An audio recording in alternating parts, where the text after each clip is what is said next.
이제 대림절 첫 주가 됐는데 이 대림절은 예수님이 오시는 것을 기다리는 그런 주간입니다.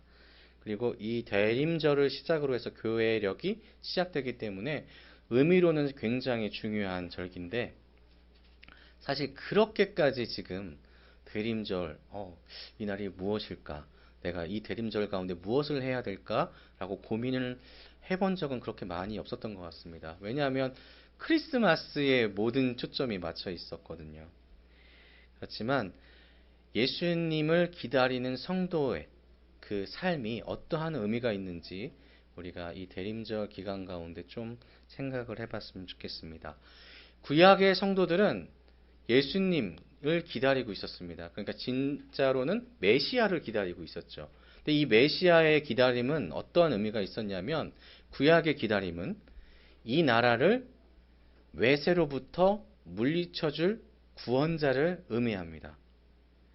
그러니까 열심히 기다리는 거예요. 왜냐하면 이 이스라엘 나라가 계속해서 외적에 의해서 침략을 당하는 역사를 겪고 있으니까 말입니다. 간절했습니다.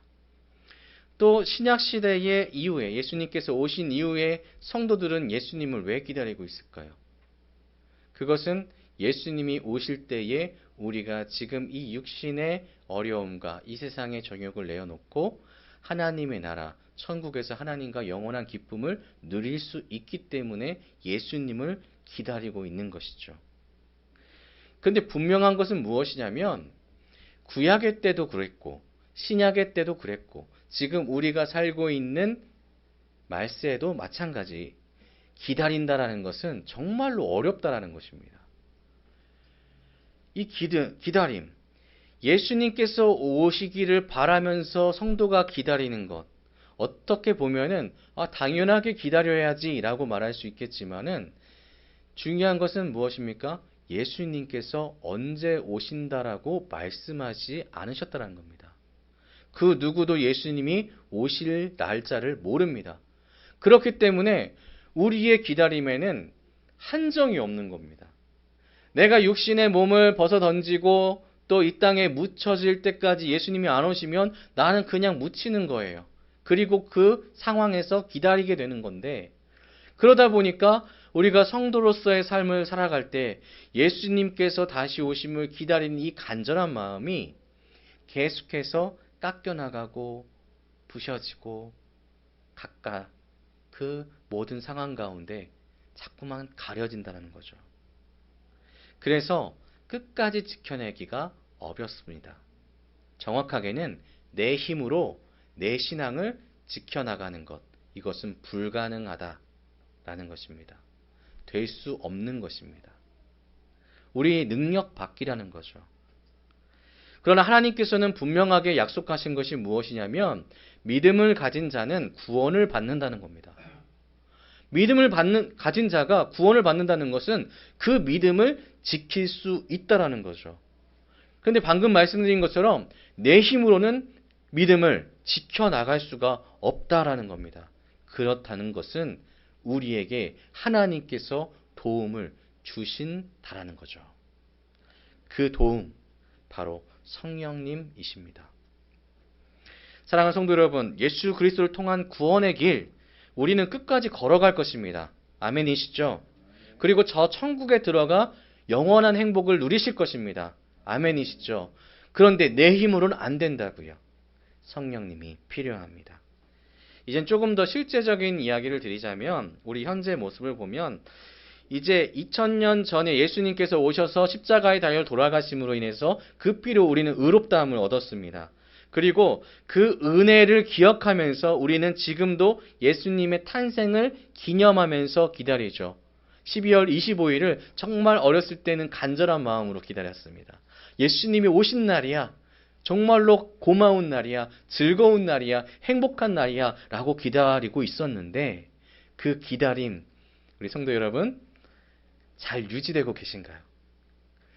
성탄절, 성탄절. 이날은 요즘에는 그냥 축제로만 기억되는 날이 되어버렸습니다. 진짜 성탄절이 와오면 너무나 행복하고 예수님께 감사하고 예수님께서 태어나심으로 인해서 십자가에 지게 됐던 그 역사를 기억함으로 우리가 고민하고 또 괴로워했던 그런 모습들이 있어야 되는데 과연 우리가 그렇게 성탄절을 맞이하고 기대하고 고대하고 있는지 우리 스스로를 돌아보면 사실 성탄절에 대해서 그렇게 많은 기대가 나이가 먹으면 먹을수록 사라지는 것을 느낍니다. 어렸을 때는 즐겁고 행복한 날이었습니다. 그러니까 조금은 더 기다려졌는데 커가면서 이상하게 성탄절이 왠지 모르게 무뎌지는 겁니다. 잊지 않기 위해서는 강력한 의지가 필요한데 예수 그리스도의 고난으로 이어지는 이 복음을 지켜나가기 위해서는 정말로 노력해야 되는데 처음 말씀드린 것처럼 이 마음을 지켜내는 것이 너무나 힘들다는 겁니다. 너무나 괴로운 일이라는 겁니다. 왜냐하면 하나님을 향한 열정과 의지를 빼앗으려고 하는 존재가 사단이기 때문입니다. 이 세상 최고의 사기꾼 바로 사단입니다. 너무나 강력한 사기 기술을 가지고 있기 때문에 우리가 그냥 넋놓고 있으면 아무것도 준비하지 않으면 우리 스스로의 힘만으로는 이 사단의 유혹에 절대로 이겨낼 수가 없다는 거죠. 인간 자체가 나약하다는 뜻이 아닙니다. 몇 번은 이길 수 있습니다. 그런데 그만큼 사단이 교활하다라는 것입니다. 그래서 태초의 인간이었던 아담을 기억해 보시면 그는 분명히 하나님과 교제를 누리면서 정말로 행복했거든요. 너무나 기쁜 삶을 살아가고 있었습니다. 그런데 사단은 딱 한 가지의 질문으로 모든 것을 바꿔버렸습니다. 최고의 사기였습니다. 그것은 너가 누리고 있는 행복을 스스로 쟁취할 수 있어였습니다. 하나님으로부터 행복이 오는 것이 맞는 것인데 너가 갖고 있는 능력으로 네가 능력을 얻으면 네 스스로 행복을 쟁취할 수 있어. 이 유혹 하나에 아담은 넘어갔습니다. 그런데 이 유혹을 지금도 우리 성도님들께 사단은 끊임없이 하고 있다는 겁니다. 어떻게 할까요? 하나님 없이도 행복할 수 있어. 하나님 없이도 오늘 하루는 그냥 넘어가도 돼. 괜찮아. 다 잘 될 거야. 너의 능력만 더 있으면, 돈만 더 많으면 이 세상 살아가는데 아무런 문제가 없다라고 하나님 외의 것을 의지할 수 있도록 사단은 계속해서 예수 그리스도라는 이름을 지어가고 있습니다. 그래서 이 강대한 적을 이겨야지만 우리는 예수님을 잊지 않고 기다리고 기대할 수 있다는 겁니다. 그래서 하나님께 우리는 최강의 무기를 달라고 해야 됩니다. 그것이 바로 성령님이시죠. 그래서 대림주일은 이 4주 동안에 정말로 이 강력한 무기를 받기를 원하는 것이고 또 이 강력한 무기를 갈고 닦는 시간이 바로 이 대림주일이라는 것입니다. 예수님의 오심을 기다리는 그 주간, 성령님의 능력을 힘있는 우리 성도님 되시기를 주님의 이름으로 응원합니다. 오늘 본문이 그래서 스가랴서입니다. 스가랴서는 이제 바벨론 포로 생활을 마치고 돌아온 이 이스라엘 백성을 향해서 선지자 스가랴가 격려를 합니다. 그래서 이 선지자 스가랴를 격려의 선지자라고도 부릅니다. 그리고 이 스가랴서의 특징이 하나가 있는데 뭐냐면은 예수님의 인생이 그대로 이 성경 안에 담겨져 있다는 놀라운 사실입니다. 그래서 목자이신 예수님도 나귀를 타신 겸손의 왕도 제자의 손에 팔려나가시는 예수님도 또 십자가에 달리시고 매질당하는 예수님도 죄 사하시고 다시 사시며 승천하신 예수님도 이 스가랴서에는 들어있습니다. 그러니까 이 스가랴서는 스가랴가 이스라엘 백성이 힘들어하는 모습을 보고 응원하는 격려였다면 지금 이 시대에 살고 있는 우리에게도 하나님의 말씀 가운데 온전히 살려고 몸부림치는 우리 이 시간 예배드리는 우리 성도님들께 드리는 격려의 메시지라는 겁니다. 근데 이 격려를 하고 있는 스가랴 선지자의 때는 어떠한 상황이었을까요? 제가 아까 말씀드린 대로 포로 귀환했던 그 시기였습니다. 현실적으로 너무 어려운 상황이었습니다. 그러니까 이스라엘이 강대국들에 의해서 포로로 끌려갔습니다. 바벨론에 의해서 그전에는 아시리아에 의해서 파괴가 되는데 철저하게 파괴됐다라고 합니다. 예루살렘에는 집이라고 볼 수 있는 그냥 터만 남아있고 성전은 아예 벽돌 하나까지 다 무너졌다라고 하는 성경의 말씀이 있죠. 역사적으로도 그렇게 기록되어 있습니다. 그러니까 포로 귀환을 했던 이스라엘 사람들이 맨 처음 봤던 장면은 무엇이냐면 희망에 차고 환희에 차고 뭔가 내가 여기서 할 수 있겠다라는 것이 아니라 이게 뭐지? 아무것도 없네. 그래서 이스라엘에게 주어진 첫 번째 하나님의 명령이 무엇이었냐면은 성전 재건이었습니다. 우선 하나님의 말씀을 듣는 것이 중요하니 하나님과의 관계를 회복하기 위해서 성전을 재건하라 이렇게 명령을 들은 겁니다. 그래서 이스라엘 백성이 맨 처음에 가지고 있었던 열정으로 성전을 짓습니다. 근데 문제는 무엇입니까? 환경이 뒷받침해주지 않는다는 겁니다. 집은 파괴됐죠. 생산 기반은 다 무너졌죠. 그러니 먹을 것도 입을 것도 잘 것도 준비되어 있지 않은 겁니다. 하루가 지납니다. 일주일이 지납니다. 한 달이 지납니다. 열정은 하루하루 지날 때마다 깎여 나갔던 겁니다. 거기다가 주변에 있는 적들은 계속해서 성전 짓는 것을 방해합니다. 이 사람들 지금 허튼 짓 하고 있어요. 강대국한테 일러바치고. 계속해서 옆에서 조롱합니다. 너희가 지금 해야 될 일을 생각지도 못하고 허튼 짓 하고 있어. 성전 재건보다는 너희 집을 먼저 지어야지. 성벽을 지어야지. 삶의 기반을 마련해야지. 계속해서 유혹이 넘쳐납니다. 그랬을 때 백성이 어떻게 했을까요? 안타깝게도 이 스가랴 선지자의 오늘 본문의 말씀이 선포되기 전의 모습은 아직 성전이 우선이 아니야. 아직 위협이 남아있어. 우리 아직 양식이 부족해. 아직.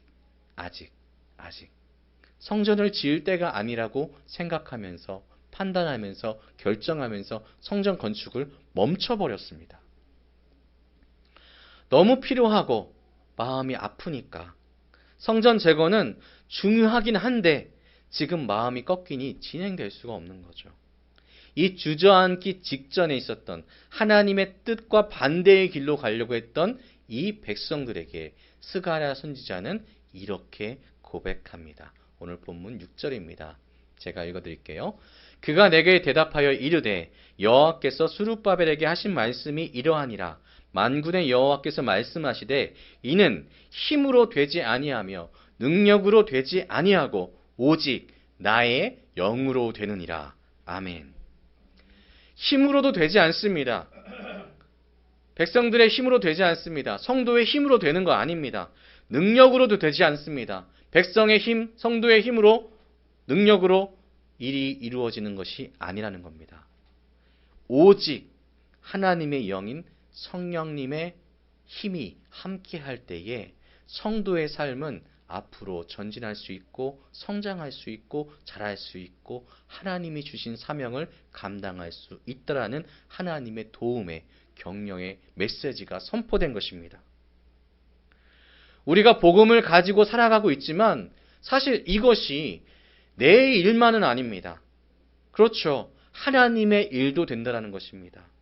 우선적으로는 하나님의 일이 된다는 것입니다.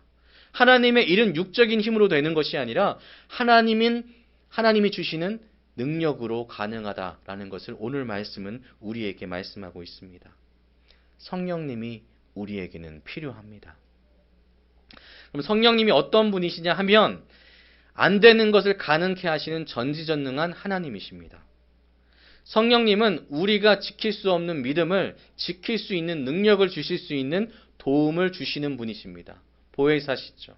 그래서 우리가 할 수 없는 일을 만들게 해주시는, 성취하게 해주시는 분이 바로 성령님이라는 겁니다.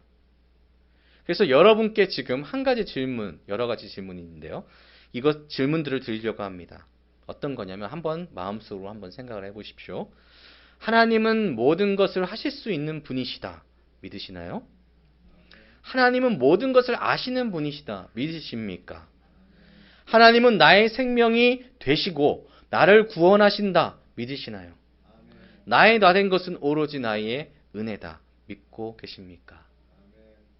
하나 첨부로 더 넣자면 하나님이 이 세상을 창조하시고 구원하신다. 여러분 이 사실을 믿고 계시고 날마다 기억하고 살아가고 계신지요? 하나님께서 원하시는 것은 지금 질문드린 이 질문에 대한 답입니다. 믿음이죠. 믿음은 그리고 능력이 됩니다. 우리가 믿고 있었을 때 우리는 하나님을 바라볼 수 있고 붙잡을 수 있고 하나님의 뜻대로 살아갈 수 있습니다. 근데 이 믿음을 지킬 수 있는 힘이 나로부터 시작되는 것이 아니라 하나님으로부터 와진다는 것을 우리는 종종 잃어버립니다. 그래서 내 힘으로 믿음을 지켜야지. 내 행위로 이 믿음을 키워나가야지 라고 생활을 하게 된다는 거죠. 그러나 이것은 하나님이 원하시는 방법이 아니라는 겁니다. 나의 영이 있어야지만 되느니라. 이 말씀을 여러분 기억하십시오. 지도자였던 스룹바벨이었습니다. 성전 재건을 담당했던 사람입니다. 이 사람이 낙심되었을 때에 이 말씀이 선포되니까 얼마나 이 사람이 기뻤겠습니까? 정말 성전 재건은 이 지도자였던 스룹바벨에 있어서는 정말 큰 산과 같은 상태였습니다. 너무나 높아서 넘어가야 되는데 넘을 수 없는 산이 떡하니 내 앞에 있는 겁니다. 거기다 내 팔다리는 다 힘이 들고요. 허리도 아프고요. 몸도 아프고 마음도 아픕니다. 산을 넘을 힘조차 없습니다. 그런데 이 스룹바벨과 백성에게 하나님께서 나의 영은 할 수 있다라고 말씀하십니다. 그리고 그 영이 하실 일을 말씀해 주시는데 함께 읽어보겠습니다. 시작. 큰 산아 내가 무엇이냐 내가 스룹바벨 앞에서 평지가 되리라.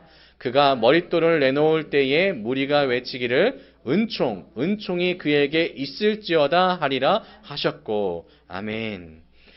지금 내 앞에 절대로 넘을 수 없다라고 생각했던 커다란 산, 나의 능력으로 안 되기 때문에 포기했던 그 하나님의 목표가 스룹바벨 앞에서 그냥 여유 있게 걸어갈 수 있는 평지가 되리라 라고 말씀하십니다. 성령의 능력이 그렇게 해주시겠다라고 약속을 합니다. 스룹바벨은 뭐만 하면 되냐면 성령님의 그 능력을 믿고 머릿돌을 내놓기만 하면 된다는 겁니다.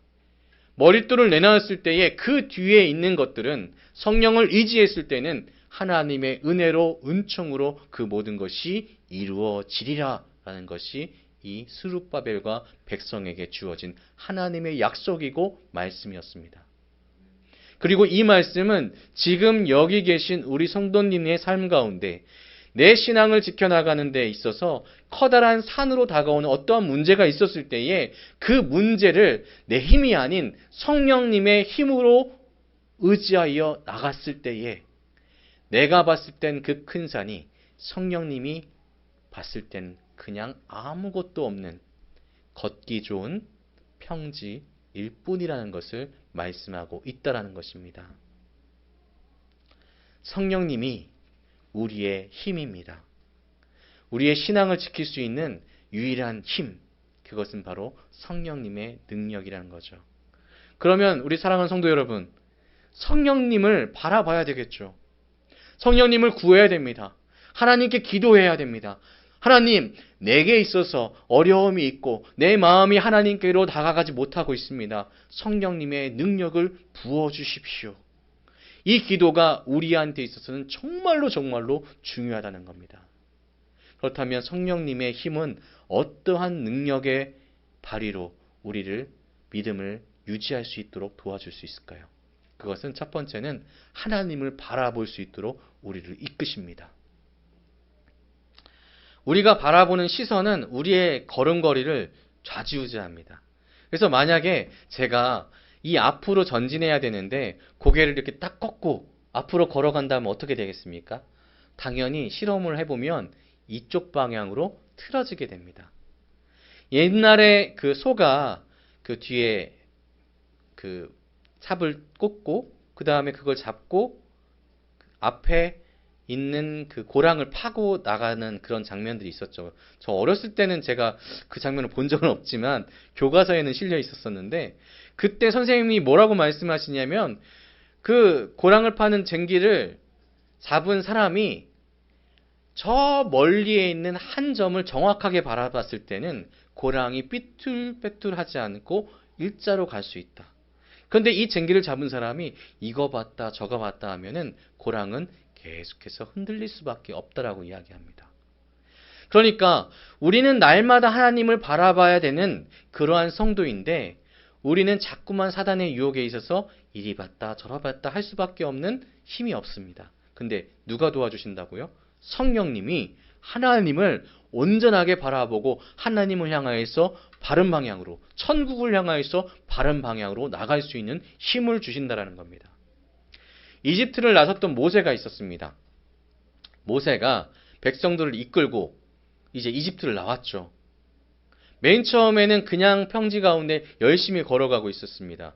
그런데 가나안 땅으로 가다 보면 홍해가 나오는 겁니다. 넓고 넓은 그 홍해 가운데 고민을 하기 시작합니다. 어떡하지? 배를 만들까? 다리를 만들까? 사람들이 많으니까 이걸로 가능하지 않을까? 인간의 고민들을 하겠죠, 백성들이. 그런데 문제가 생겼습니다. 뒤에서 군대가 쫓아오는 겁니다. 다시금 잡아가려고 이집트의 군대가 막 쫓아오고 있습니다. 그때에 두 부류의 사람이 등장합니다. 먼저는 이스라엘 백성들. 그들은 원망하기 시작하죠. 왜? 하나님, 왜 나 지금 잘 살고 있었는데 왜 굳이 이집트에서 나를 빼내서 내가 지금 앞에는 홍해요, 뒤에는 군사들로 인해서 다 죽게 만듭니까? 하나님, 왜 그러셨습니까? 원망과 불평을 합니다. 그런데 세상을 바라보지 않고 환경을 바라보지 않고 하나님만 바라봤던 모세는 어떻습니까? 하나님께 기도합니다. 주님, 이 상황을 이기게 하여 주시옵소서. 하나님께서 응답해 주시죠. 하나님을 바라보고 하나님께 힘을 구했던 이 모세에게 하나님은 응답하셨고 그 방법대로 했을 때에 앞에 있던 홍해는 갈라지고 평지와 같아졌고 뒤에 있던 군사들은 모두 사라지는 역사가 발휘되었습니다. 하나님을 바라보게 하는 것이 정말로 중요한 힘이라는 것입니다. 그 힘을 성령님께서 여기 계신 성도님들께 한 분 한 분께 주신다라는 겁니다. 출애굽기 14장 13, 14절 모세가 백성에게 이르되 너희는 두려워 말고 가만히 있어서 여호와께서 오늘 너희를 위하여 행하시는 구원을 보라. 너희가 오늘 본 애굽 사람을 영원히 다시 보지 아니하리라. 여호와께서 너희를 위하여 싸우리시리니 너희는 가만히 있을지니라. 아멘. 두려워하지 말고 가만히 있어서 여호와께서 행하시는 것을 구원을 보라. 이것이 중요합니다. 성령님은 우리가 가만히 하나님을 보게 만들어 주십니다. 두 번째는 장애물을 어떠한 장애물도 넘기게 하는 하나님의 능력입니다. 우리가 살아가는 하루하루의 삶 가운데 어려운 일들은 계속 있는 것 같습니다. 사실 제가 최근에 이 예배를 드릴 때 찬양할 때도 말씀드렸었죠. 제가 최근에는 마음에 너무나 짐이 커지는 겁니다. 생활 가운데 계속해서 느껴지는 그 부담감들이 있잖아요. 개척을 하고 지금 2년째 그리고 또 하루하루의 삶 가운데 저만의 고민들이 쌓여가기 시작했던 겁니다.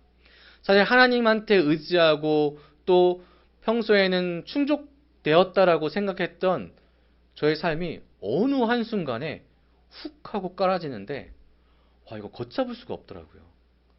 제가 사실 주위에 있는 저희 가족들이나 또 제 친구들이나 같이 공부를 했던 친구들한테 뭐라고 얘기하고 다녔냐면 나 되게 행복해. 나 즐거워.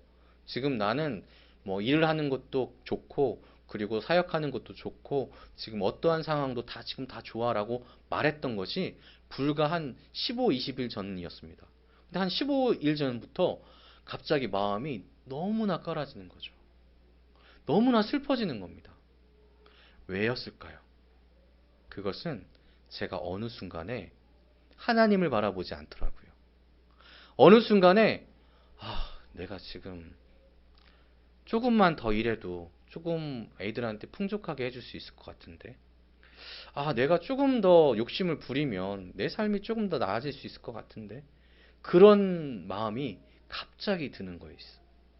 밤에 잠을 자는데 이 마음이 한 번 생기니까 다음날 아침에도 점심에도 저녁에도 계속해서 통장을 들여다보는 겁니다.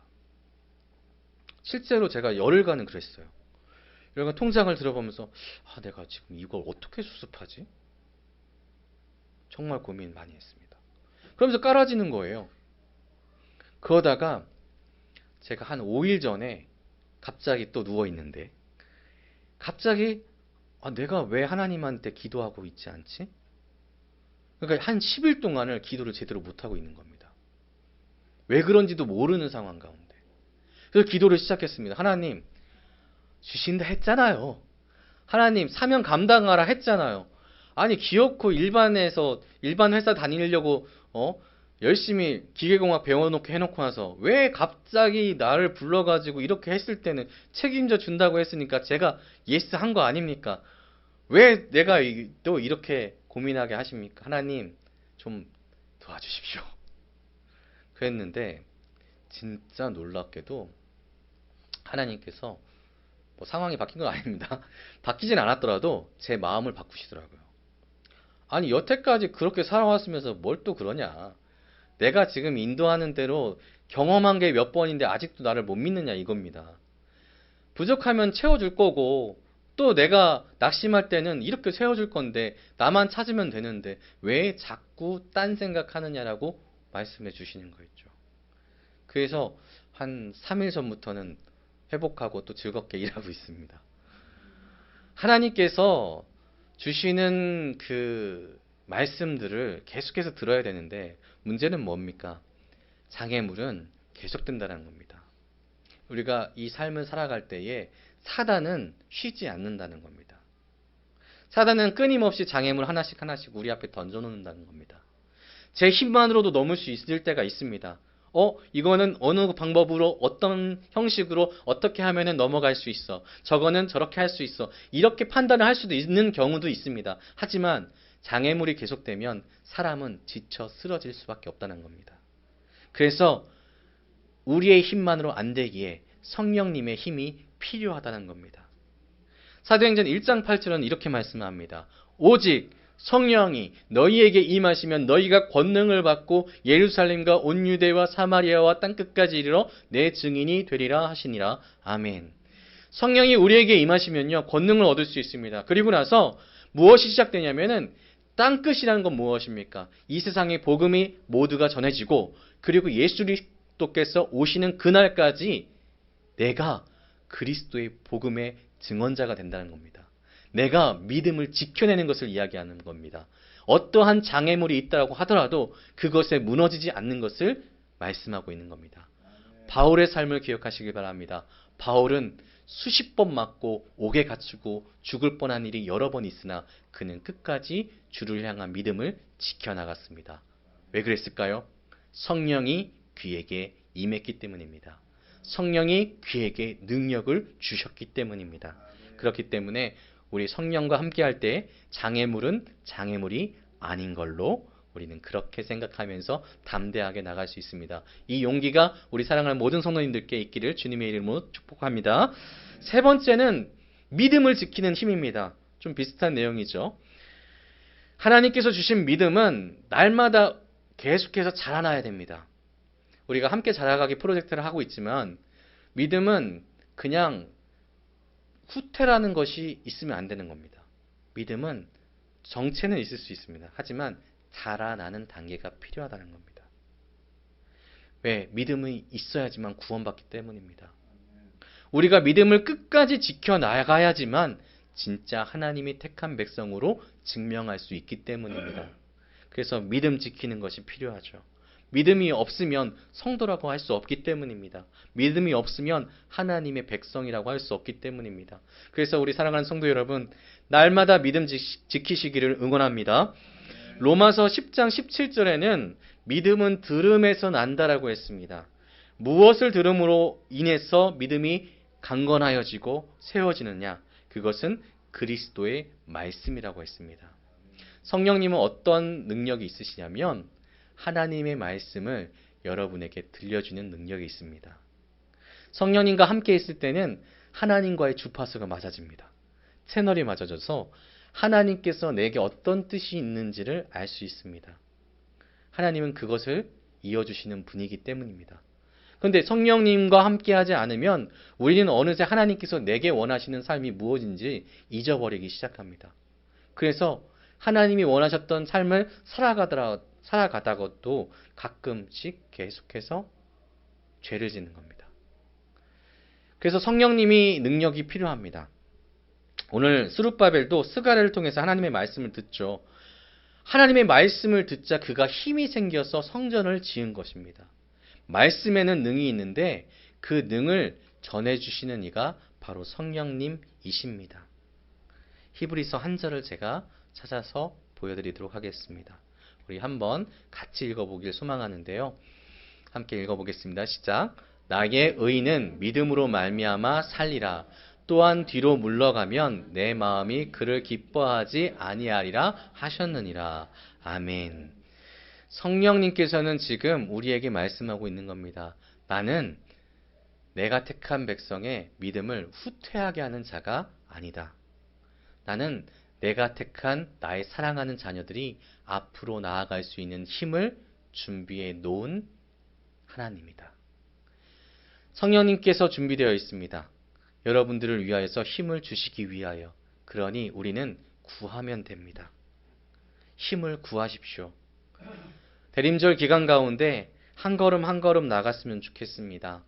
우리 하루하루 지날 때마다 성령님을 구할 때에 주시는 힘을 힘입고 내 믿음이 예수 그리스도를 기다릴 수 있는 그런 놀라울 만한 열매 맺는 그런 마음밭이 됐으면 좋겠습니다. 계속해서 영양분이 끊어져서 자라는 것이 힘들어지는 것이 아니라 날마다 주의 말씀이 공급되고 성령님의 힘으로 말미암아 날마다 하늘로 성장할 수 있고 날마다 성령의 열매들을 맺을 수 있었으면 좋겠습니다. 스가랴 4장 8절 9절에는 이렇게 말씀합니다. 여호와의 말씀이 또 내게 임하여 이르시되 스룹바벨의 손이 이 성전의 기초를 놓았은즉 그의 손이 또한 그 일을 마치리라 하셨나니 만군의 여호와께서 나를 너희에게 보내신 줄을 내가 알리라 하셨느니라. 아멘. 하나님께서 세우신 여러분의 삶 가운데, 믿음의 삶 가운데 기초를 놓으신 하나님께서 그 일을 마치는 데까지 여러분들을 도우시겠다라고 약속하셨습니다. 약속을 지키시는 하나님께서는 성령님을 이미 여러분에게 보내실 모든 준비를 마치셨습니다. 우리 사랑하는 성도 여러분, 받으시면 됩니다. 구하시면 됩니다. 구하시겠습니까? 받으시겠습니까? 성령님의 능력을 받아서 끝까지 주를 향한, 천국을 향한, 하나님을 향한 믿음을 지켜나갈 수 있는 복된 성도님들 되시기를 대림절 첫 주에 주님의 이름으로 축복합니다. 기도하겠습니다.